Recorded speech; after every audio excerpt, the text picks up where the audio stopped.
আপনাদের মধ্য থেকে কেউ আমাদেরকে অভিযোগ করেছিল, বাজারে যখন কেউ পেঁয়াজ আনছে গরিব কৃষক বা পাট আনছে বা ধান আনছে বিক্রি করতে, আপনারা জানেন যে 1 মণে 40 কেজি, 40 কেজিতে 1 মণ। সেখানে যখন বিক্রি করতে আসে তখন যারা ক্রেতা তারা 1-2 কেজি করে বেশি নিচ্ছে। এর সাথে তোলা তোলে, হিজড়ারা তোলা তোলে, বাজার যারা পরিষ্কার করে তারা তোলা তোলে, এতে করে এক মণ মানে 45 কেজি হয়ে গেছে। অর্থাৎ একজন কৃষক যখন নিজের উৎপাদিত ফসল বিক্রি করতে আসে 1 মণের জায়গায় 45 কেজি তাকে আনতে হচ্ছে। এটা কৃষকের জন্য এক ধরনের অসহ্য যন্ত্রণা। এটা যখন আমার কানে আসে আমি সাথে সাথে প্রশাসনকে বলেছি মোবাইল কোর্টের মাধ্যমে দায়ীদের বিরুদ্ধে ব্যবস্থা নিতে। ইতিমধ্যে ব্যবস্থা নেওয়া হয়েছে। একজনকে জরিমানা করা হয়েছে, 2 জনকে জরিমানা করা হয়েছে, একজনকে জেল দেওয়া হয়েছে। পরবর্তীতে শুল্ক বণিক সমিতি, এই যে বণিক সমিতির সভাপতি সাইদ সাহেব আছেন, তারা বসে এটা নিশ্চিত করেছে যে ধরনের আর কোনো কাজ শুল্কপাতে হবে না।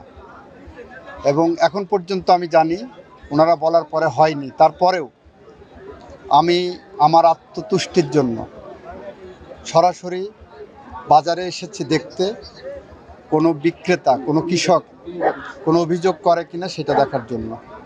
এখন পর্যন্ত বিক্রেতারা খুশি আছে। তবে কেউ কেউ বলছে যারা ক্রয় করে এগুলো তারা একটা সিন্ডিকেট করে তারা কিনবে না বলে সিদ্ধান্ত নিয়েছে।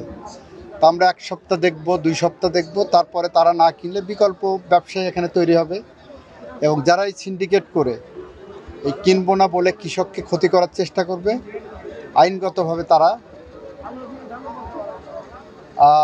দণ্ডের মুখোমুখি হবে, সেটাও আমরা নিশ্চিত করব। ছোট্ট একটা প্রশ্ন যে সারা বাংলাদেশে দেখা যাচ্ছে যে ব্যবসায়িক ক্ষেত্রে একটা সিন্ডিকেট থাকে যারা সবসময় চিন্তা করে যে বেশি দামে পণ্য বিক্রি করবে এবং তারা লভ্যাংশ বাড়বে, কিন্তু আলটিমেটলি তার ক্ষতিকারক প্রভাব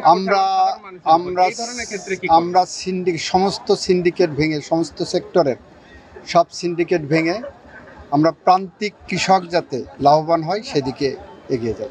কৃত্রিম সংকট নিয়ে যদি একটু জানতে চাই, কৃত্রিম সংকট ধরেন মজুতদারি, এই মজুতদারির বিরুদ্ধে আইন আছে এবং যারা মজুতদারি করে আপনাদের অবগতির জন্য জানাচ্ছি 1974 সালের বিশেষ ক্ষমতা আইন যেটা করে দিয়ে গেছে, সেখানে মজুতদারের সর্বোচ্চ শাস্তি মৃত্যুদণ্ড। শুধু যারা মজুতদারি করবেন তারা ভেবে চিন্তা করবেন। আজকের যে পরিদর্শন, এটা কি জেলার অন্যান্য জায়গা বা দেশের অন্যান্য জায়গায় করবেন কিনা?